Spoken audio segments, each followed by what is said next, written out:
Is the NVIDIA GTX 1060 still worth buying in 2018? To find out, stay tuned.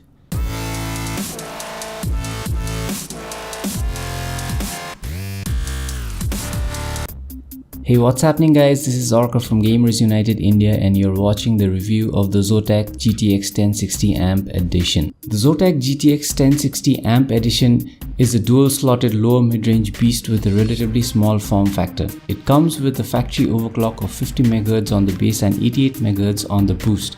On the rear I/O, we have 3 display ports, 1.4 and HDMI 2.0B, all of which are capable of 4K resolutions at 60 Hz, and a dual-link digital video interface or a DVI-D.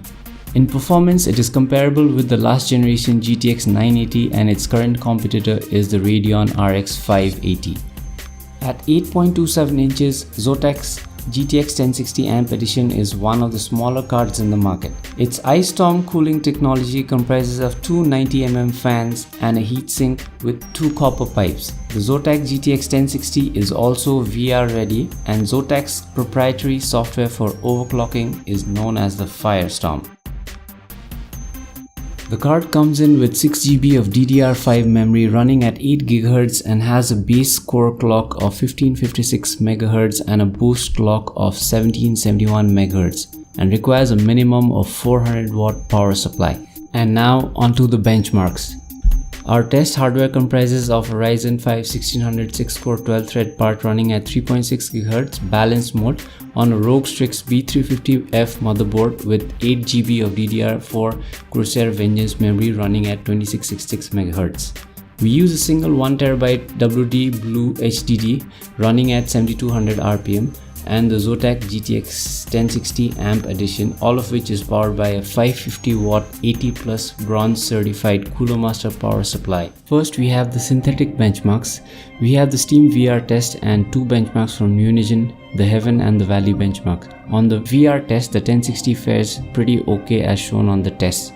1080p Ultra settings with 2x AA, we see that the Zotac 1060 AMP scores an average of 95 FPS and a minimum of 25 FPS on the Heaven benchmark. That is pretty cool. On the Valley benchmark, same settings, 1080p Ultra with 2x AA, our card scores an average of 92 FPS and a minimum of 22.5 FPS, which is again decent for a lower mid-end card like the 1060. Let's move on to some actual gaming benchmarks now.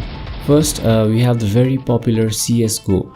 At 1080p Ultra settings, everything maxed out, we get an average of 163 and a minimum of 78 FPS, which is really good.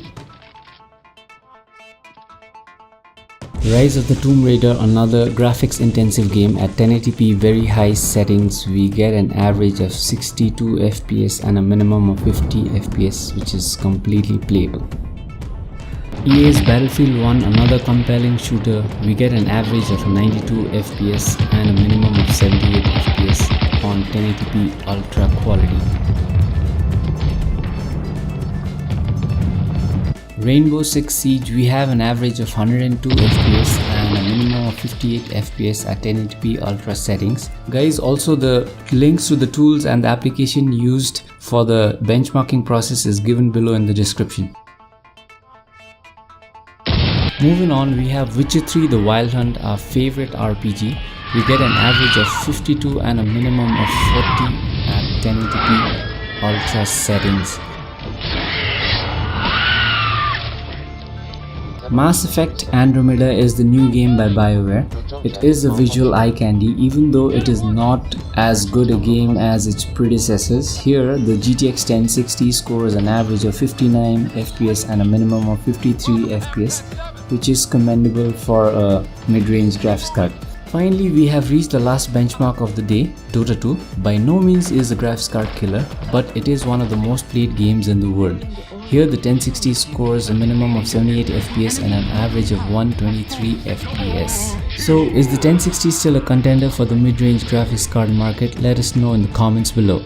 Do like, share and subscribe to our channel Gamers United India and follow us on Facebook and Twitter on A3R3 Studios.